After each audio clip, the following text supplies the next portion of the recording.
தன்னுடைய நிறைவு கருத்தை முத்தாய்ப்பாக முன்வைக்க திமுக மாணவர் அணி செயலாளர் திரு ராஜீவ்காந்தி அவர்களை பேச அன்போடு அழைக்கிறேன். அக்கா சரஸ்வதி அக்கா போகிற போது நல்ல வேலை இந்த வாரிசு அரசியல் தொடவே இல்லைன்னு நான் நினச்சேன். தொட்டுட்டு போயிட்டாங்க. மோடி தொட்டதை. வாரிசு அரசியல் குறித்து கரிசனப்படுற இடத்துல அதிமுக இருக்கான்னு எனக்கு தெரியல.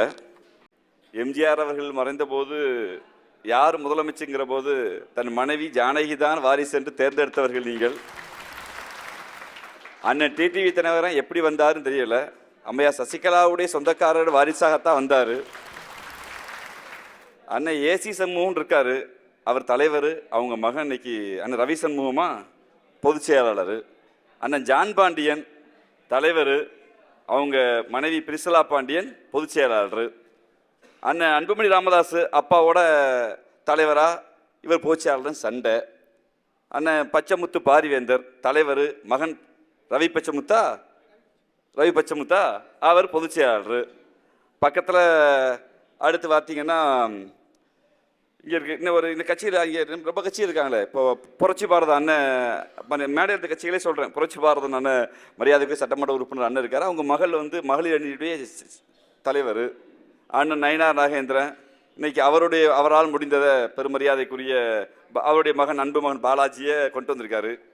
பரவாயில்ல, நான் வாழ்த்துறேன். ஏன்னா குறைந்தபட்சம் அப்பா பேசுகிற கொள்கையை புள்ள பேசுத அப்படின்னு மனதார வாழ்த்துறக்கா. வாரிசு அரசியல்னா தோற்கடிக்கப்பட வேண்டியவர்கள் மக்கள் தானே ஒழிய நீங்கள் இல்லை. வாய்ப்பை கொடுப்போம், மக்கள் முடிவு பண்ணிட்டோம். இந்தியாவில் வேலைக்கு போகிற பெண்களில் சுமார் 43 விழுக்காடு, அதாவது 6.79 லட்சம் பேர் தமிழ்நாட்டிலிருந்து போறாங்க. சரிதான். அதுக்கெல்லாம் உடனே சகோதரி கஸ்தூரி அது அந்த காலத்தில் இருந்துங்கன்னு குந்திப்பாங்க. அந்த காலத்திலிருந்தே தந்தை பெரியார் திராவிடம்னு விதையை விதைச்சாரு. பரவாயில்ல, இப்போ வரணுங்க. ஏன்னா அந்த காலத்துலன்னு எம்எல்ஏ பார்த்தீங்களா தண்ணி வந்தப்ப கேட்டாங்க.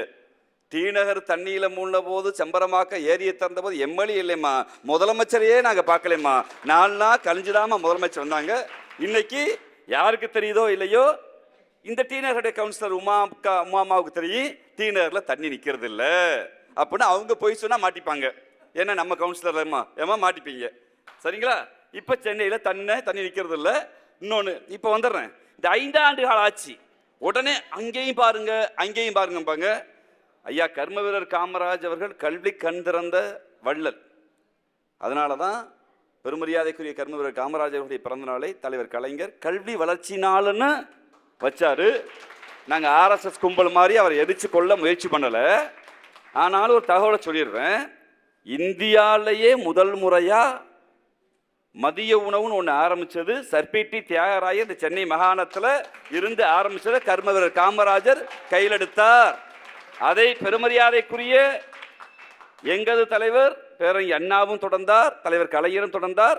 மரியாதைக்குரிய என்னைக்கு சினிமாவில் ஹீரோவாக இருக்கிற உங்கள் தலைவர் என்னைக்கு ஹீரோவாக இருக்கக்கூடிய எம்ஜிஆர் அவர்கள் தொடர்ந்தார்.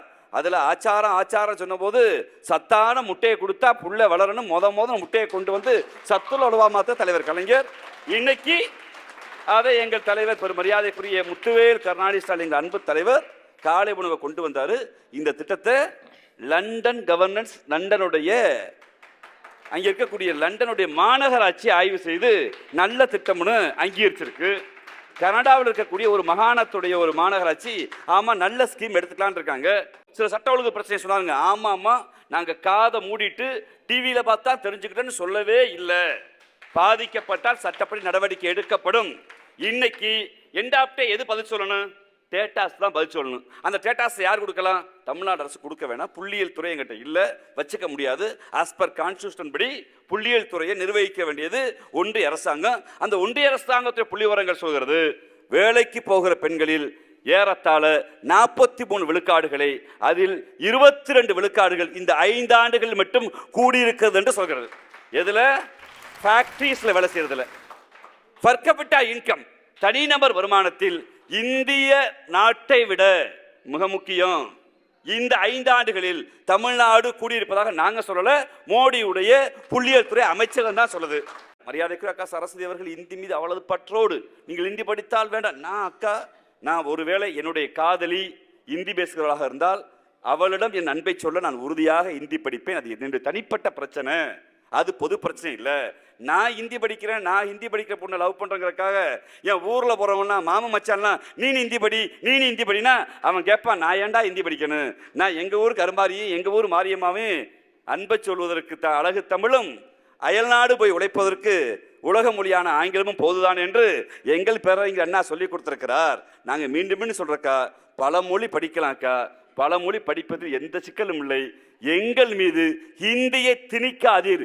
இந்தியை திணித்தால் சமஸ்கிருதம் வரும், சமஸ்கிருதம் திணித்தால் உயர்ந்தோர் தாழ்ந்தோர் வேற்றுப்பாடு வரும், உயர்ந்தோர் தாழ்ந்த வேற்றுப்பாடு வந்தா ஏனுங்க நாங்க தலையில பிறந்தவங்க, நீங்க காலில் பிறந்தவனு பழைய கலாச்சாரத்தை வரும் என்பதற்காக தான் நாங்கள் இதை வேண்டாம் என்கிறோம். இந்த 5 ஆண்டால் என்ன செஞ்சிருக்கீங்க? எதை செஞ்சமோ இல்லைங்க. தமிழர் ஒன்று என்ற ஒரு இனம் உண்டு, அதை தனித்த ஒரு குணம் உண்டு என்று எங்களுடைய புலவர்கள் பாடியதை கீழடி என்கிற நாகரிகத்தை உலகிற்கு கொண்டு வந்து, அது கீழடி தானங்க, அதில் போய் நோண்டலாமான்னு எடப்பாடி கேட்டபோது அண்ணன் வைகை செல்வர்களுக்கு புள்ளி ஓரத்தோடு அதை பதிச்சோன்னு. ஏன்னா அண்ணனுடைய கவிதையை நான் மிகவும் ரசிக்கிற ஒரு மாணவன். அண்ணன் அமைச்சராக இருந்தபோது நீங்கள் கீழடிக்கு என்னென்ன எதிர்ப்பை போடிட்டு சம்பாதிச்சிங்கன்னு மேடையில் சொல்லணும். உங்களை மீறி இன்னைக்கு நீங்கள் கைகட்டி அமைதியாக இருந்தீங்க, எஜமான் கவுச்சுவார் எஜமான் கவுச்சுக்குவார்னு.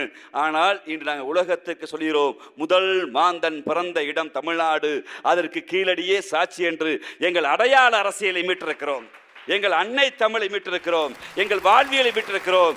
ஆம், உண்மைதான், தமிழர்களுக்கு போட்டி உண்டு. அது அண்டை மாநிலங்களோடு அல்ல, அண்டை நாடுகளோடு. அந்த நிலையை தமிழ்நாடு அடைந்திருக்கிறது என்றால் அது முத்துவேல் கருணாநிதி ஸ்டாலின் என்கிற அந்த குரல் தான் மீண்டும் கோட்டையில் ஒலிக்கும். முத்துவேல் கருணாநிதி ஸ்டாலின் ஆகிய நான் என்கிற குரல் ஒலிக்கிற போது இந்திய மாநிலங்களில் தமிழ்நாடு முதன்மையான மாநிலம். எங்கள் மொழி எங்கள் அடையாளம், எங்கள் இனம் நாங்கள் அடையாளம். இனத்தால் திராவிடர், மொழியால் தமிழர். அதற்காக பீப்புள் வெல்ஃபேர் ஸ்கீமையோ அரசு நலத்திட்டங்களையோ எந்த இடத்துலையும் சமரசம் பண்ணல. எதை விடாவது குஜராத் மகாராஷ்டிரங்கிறாங்க.